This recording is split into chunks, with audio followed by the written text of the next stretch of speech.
Praise God. Talaga nga pong napakasarap magpuri at tumawid sa ating Panginoon. Ano po? Pero bago po tayo magpatuloy, nais ko lamang po namang pakilala o tawagin ang isa't bawat isa sa atin upang makilala natin ang bawat isa. Ano po? So, naniniwala po ako na tayo pong lahat ay nandito ngayon hindi dahil insidente o dahil naimbitahan lamang o ano. Ito po ay plano ng Diyos sa ating buhay. Tayo po ay makadalo ulit o makadalo sa ating gawain. Ano po? And po, Kuya Bong, kung makikita niyo po, nandito po yung mga PCF members. Ano po? Yung nakikita po sa camera. Amen po, yan. Kita na po. Amen po. So yun po, dito po lang, binabati ko po yung mga first attendees po siguro dito sa TCF, sa ating pong Divine Service. Hindi rin makakulit si Jason David. Si Kuya Boyen, at saka si Kuya Lito, magiging si Kuya Jericho. Hindi ko sila magsasalang. Na pagdaling sa aming gawain, ano po, patuloy po natin kayo mga kasama na magpuri at sumagwa sa ating Panginoon. Amen po.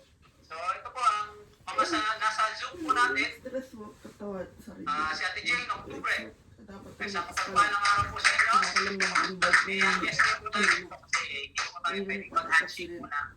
Although na tapos na po yung pandemic, pero at least, po. Ate Jane, Octubre. Ganun din po dito sa TCF family. Diyan po, nakikita niyo po ang bawat isa.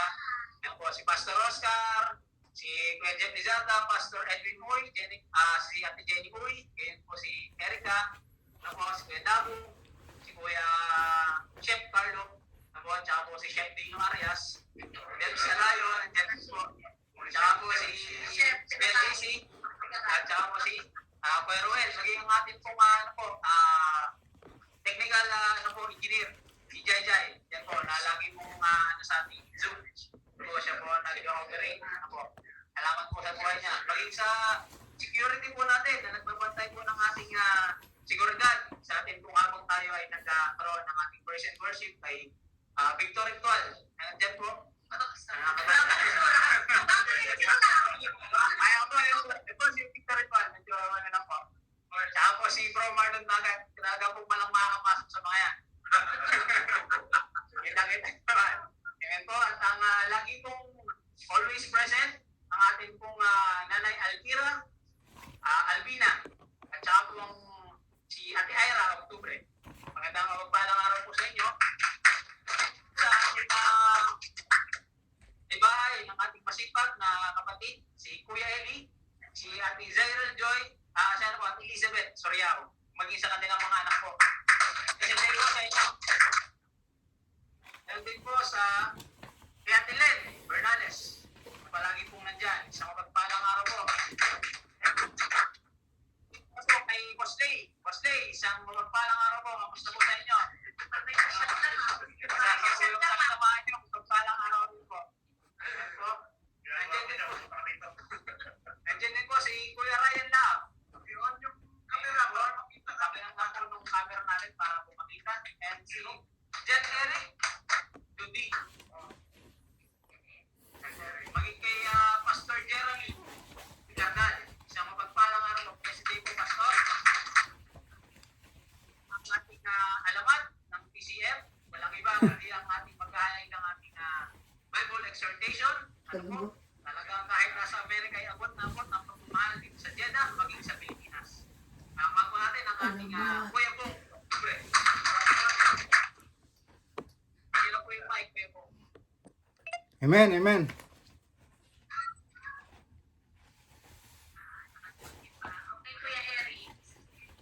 Alright. Magandang madaling araw sa inyo. Now it's 5:30 AM here. Ewan ko kung anong oras na dyan. So, umpisa na natin, no?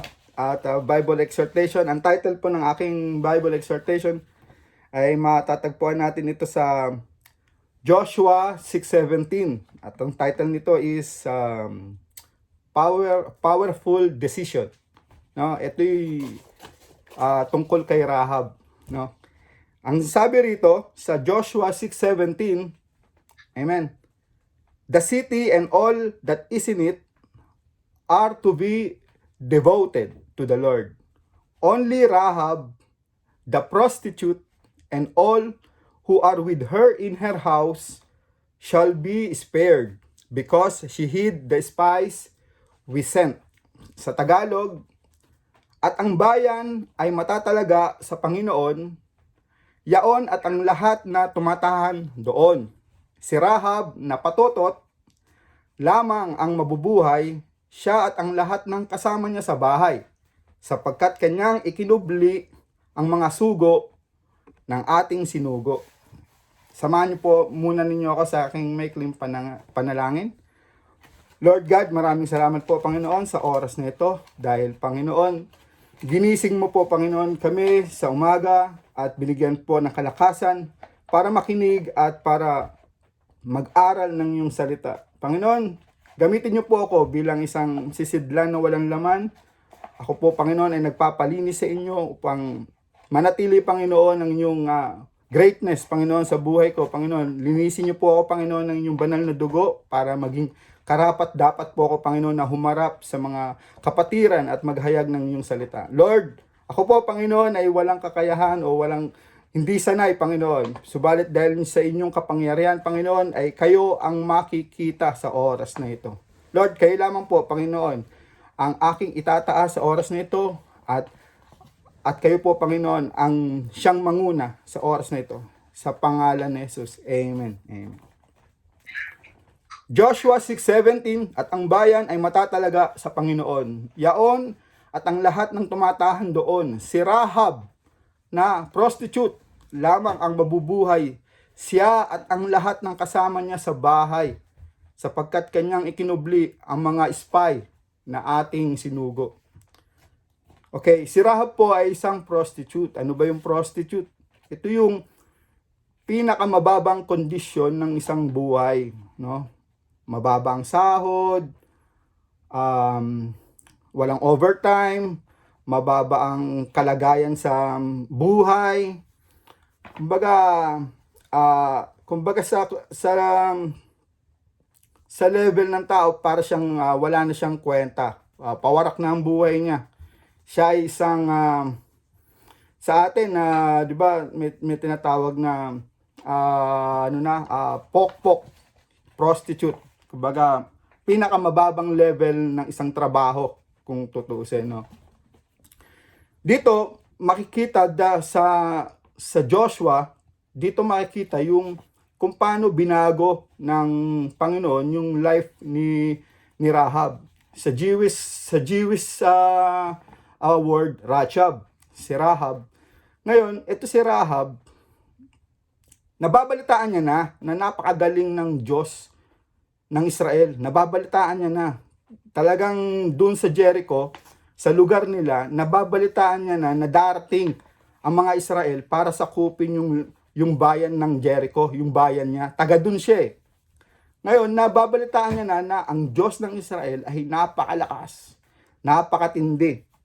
Nabalitaan na nila kung paano tinalo ang Egypt, kung paano pinatay yung Pharaoh. Nabalitaan niya na rin kung paano nakatawid sa dagat yung mga taga-Israelite para makawala sa Egypt. Nabalitaan na rin nila kung paano tinalo yung east ng Jordan. So, etong si Rahab, nagdidesisyon na siya sa sarili niya na kapag etong Israel na to ay sumakop sa lugar ng bayan namin, ang Jericho, kakampi ako dito. Napipil niya na. Bakit? Kasi yung lugar namin wicked mahina. Yung hari namin wicked. Ngayon, pag itong bayan ng Israel sumakop sa aming bayan, sasanib ako dun sa Diyos nila. Dahil napakagaling ng Diyos nila. Eto na ang nangyari. Eto na yung pagkakataon. Isang gabi, may dumating na 2 spy. 2. Ngayon, pagkakataon niya na ito ay makalusot sa nakabadyang distraction. Kasi nga, wawasakin na yung Jericho, papatayin lahat, sasakupin, i-conquer. Kaya yung t-shirt ko, Conqueror Conqueror. Kasi sasakupin na ng Israel yung Jericho. Ngayon, itong si Rahab, pinatuloy niya yung dalawang spy sa bahay niya. Sa Red District, Red House. Pinatuloy niya. Ngayon, may mga chismosa, mga marites na mga sa paligid, may nakarating na balita sa hari. Kaya nagpadala yung hari ng sulat kay Rashab na ilabas mo yung dalawang foreigner na nagpunta dyan sa lugar nyo. Pero si Rashab, yung babae, buo na yung desisyon niya na isusumbong ko ba o hindi ko isusumbong? Ituturo ko ba o hindi ko ituturo? Buo na ang loob niya na kakampi siya sa Panginoon. Kaya yung desisyon niya ay napakalakas. Kakampi ako sa Panginoon. So tinago niya yung dalawang spy sa atik doon sa bubong. Tinago niya ron sa mga flock, yung group of flock. Yun yung mga halaman na gumagawa ng tela. Kasi nung unang panahon, yun yung business noon, paggawa ng tela. So tinago niya sa bubong yung dalawang spy. Tandaan po natin, yung dalawang spy ay napakahalagang tao na pinadala ng Diyos para mag-espiya doon sa lugar na yun. Napakahalagang tao ng dalawang spy na yun. At si Rahab ay isang prostitute, ay wala nang kwentang tao, walang kwenta, kumbaga pawarak na yung buhay niya eh. Prostitute, isang low level na tao na nasa kanya nakadesisyon yung life nung dalawang importanteng tao. Nasa kanya.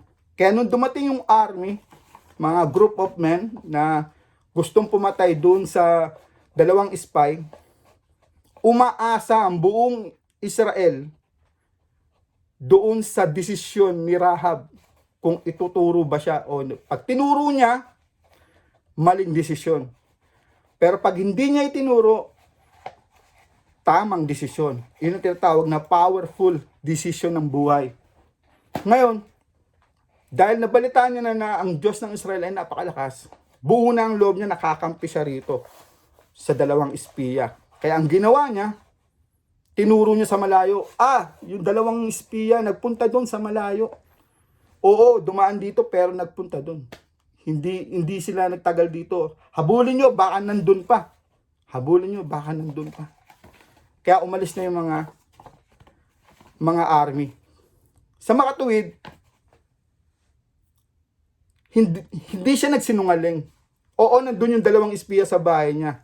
Pero sa makatuwid, gumawa siya ng powerful decision sa life niya para lang mabago at matupad yung kailangan ng Diyos na para occupy rin yung conqueror rin o i-possess yung lugar na yon na taga ng Jericho. Ngayon,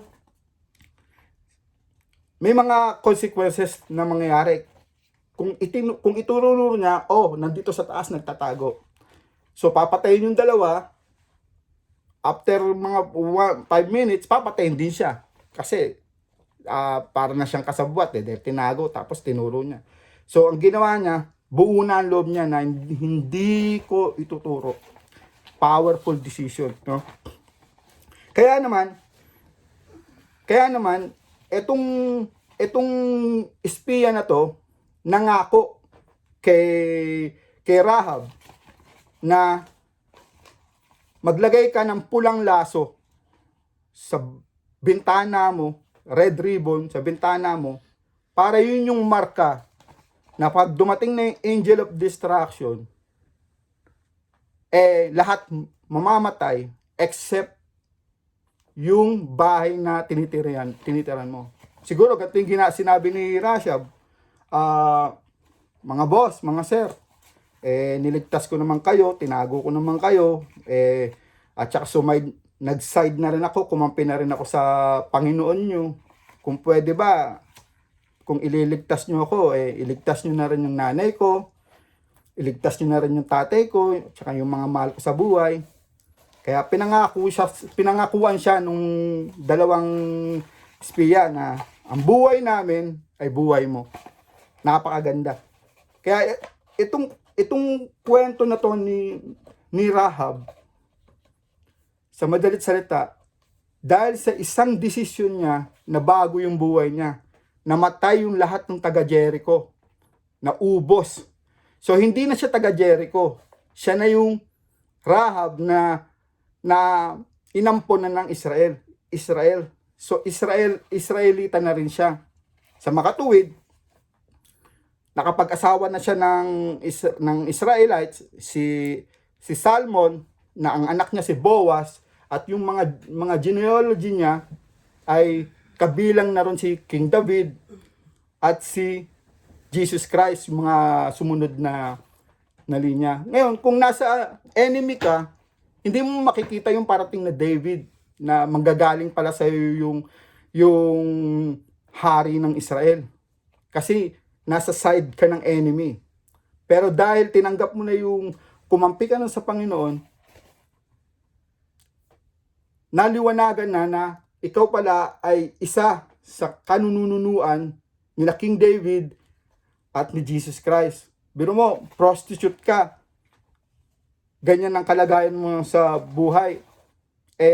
Sa'yo pala manggagaling ang hari ng Israel, si King David. Sa'yo pala manggagaling yung Messiah, si Jesus Christ. So, wag kang magpapapokpok o wag kang magpo-prostitute.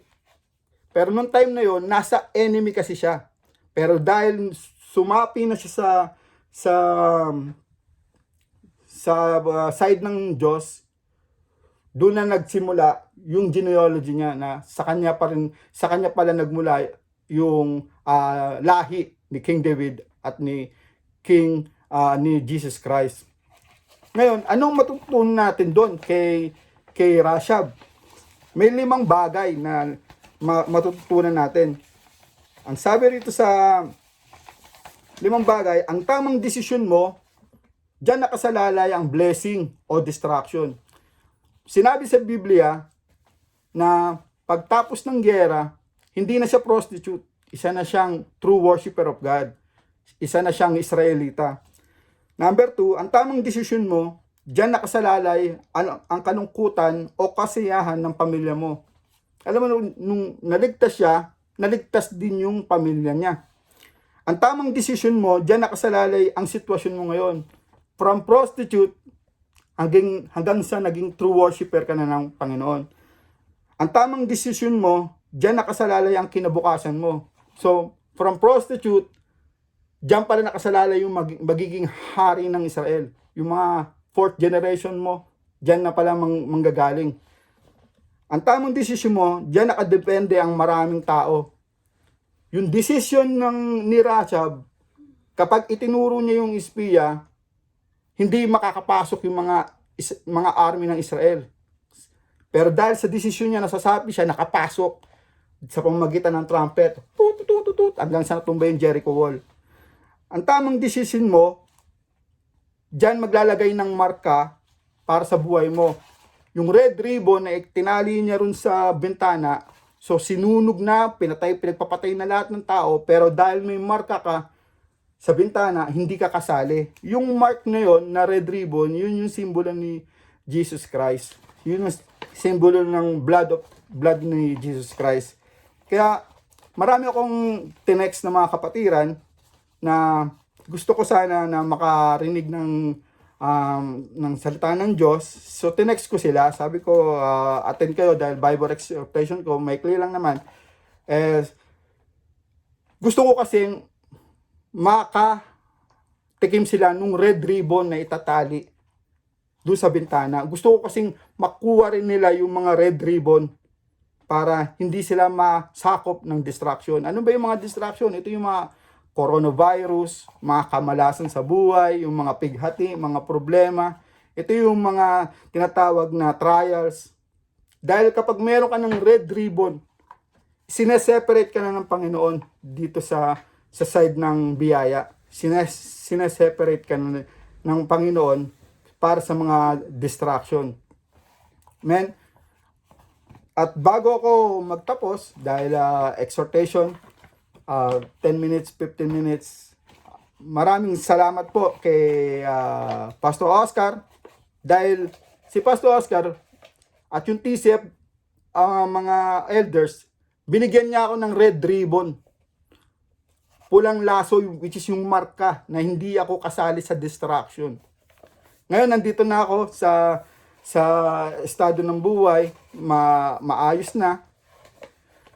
Dahil sa pagpanig ko, sa pagkampi ko sa Diyos. Yung prostitute, nagsisimbolo ng life natin. Tayo ay nasa low level. Tayo ay nasa walang kakwenta-kwentang buhay. Pero dahil sa pagpanig natin sa Panginoon, bumaligtad na yung sitwasyon. Binibigyan na tayo ng favor at blessing. At the same time, pinoprotektahan tayo ng Diyos sa kahit anong mga virus na darating. At remember, dahil sa decision mo, dyan nakasalalay yung future mo. Sunod-sunod na yan. Yung katabi mo, mga taga-Petromin, yan, marami yan. Kahit gaganyan-ganyan yan, di mo alam, yung susunod na apo niyan, presidente pala ng Pilipinas. Yung katabi mo na Eni ba yun? Malay mo, sila pala maka-invento ng baterya na sinlaki ng USB. Yung katabi mo na nagtatrabaho sa hospital, malay mo, sila pala maka-invento ng gamot para sa mga corona.